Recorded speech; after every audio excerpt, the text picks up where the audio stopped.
Police స్టేషన్కి వచ్చాము sir.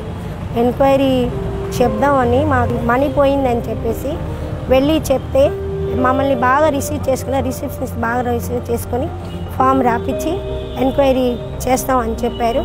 SI గారితో కూడా కలిసాము. ఆయన కూడా త్వరగా మేము చేస్తాము, ఇది స్మార్ట్ పోలీస్ స్టేషన్ అని చెప్పారు. మేము పోలీస్ స్టేషన్కి రాగానే అది పోలీస్ స్టేషన్ లాగా లేదు, ఒక హోటల్ లాగా అనుకున్నా. లోపల చాలా బాగుంది. ప్రజల్ని పోలీసులకి దగ్గర చేయడం, ప్రతి ఎన్విరాన్మెంట్ ఇప్పుడు ఎన్విరాన్మెంట్ ఎలా ఉందంటే పోలీసుని చూస్తానే ప్రజలు కొద్దిగా ప్యానిక్ సిచ్యువేషన్ క్రియేట్ అయ్యే అవకాశం ఉంటున్నది. అలా కాకుండా ప్రజలకి దగ్గరగా అవడం, వాళ్ళ యొక్క బాధల్ని ఫ్రీగా చెప్పుకునే అవకాశం కల్పించడం కోసం మన పోలీస్ యూనిఫామ్ కూడా చేంజ్ చేయడం అనేది జరుగుతుంది. Separate command control room establish చేయడం జరిగింది.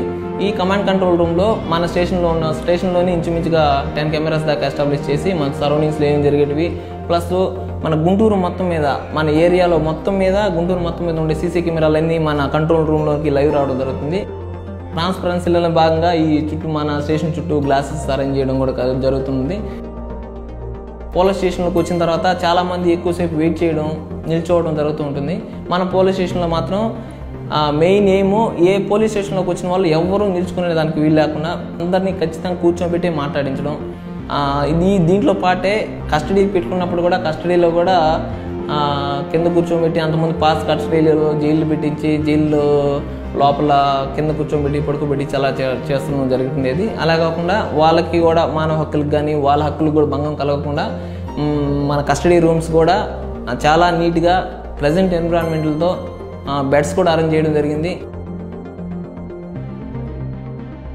పోలీస్ స్టేషన్కి నేను స్టేషన్లో ఉండగా లక్ష్మీ బెనర్జీ అనే ఒక 50 సంవత్సరాల శ్రీనివాసరావు తోట 8th లైన్కి చెందిన వచ్చేసి వాళ్ళ ఇంట్లో దొంగతనం జరిగిందని మాకు కంప్లైంట్ ఇవ్వడం జరిగింది.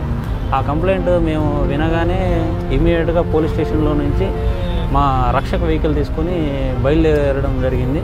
మన వచ్చిన కంప్లైంట్కి మన ఇమ్మీడియట్ రెస్పాన్స్ అనేది చూపిస్తే వాళ్ళల్లో ఆల్రెడీ వాళ్ళు ఎంతో ఆ బాధలో ఉంటారు. ఆ బాధ అనేది 50% వాళ్ళకి తగ్గిపోతుంది.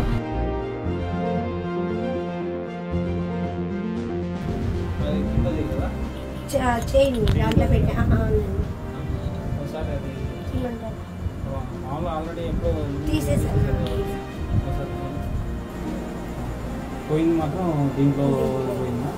చైన్ 10 రూపీస్ చేంజ్ మాత్రం ఉంచింది.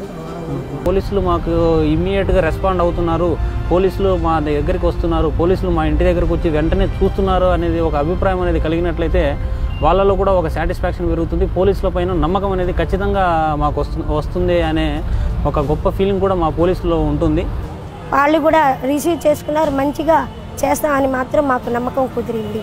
ఈ చంద్రబాబు నాయుడు గారు చేసిన ఈ పని మాత్రం చాలా మాకు నచ్చింది. ఇంకా మాకు ఇది న్యాయం జరుగుతుందని అనుకుంటున్నాను.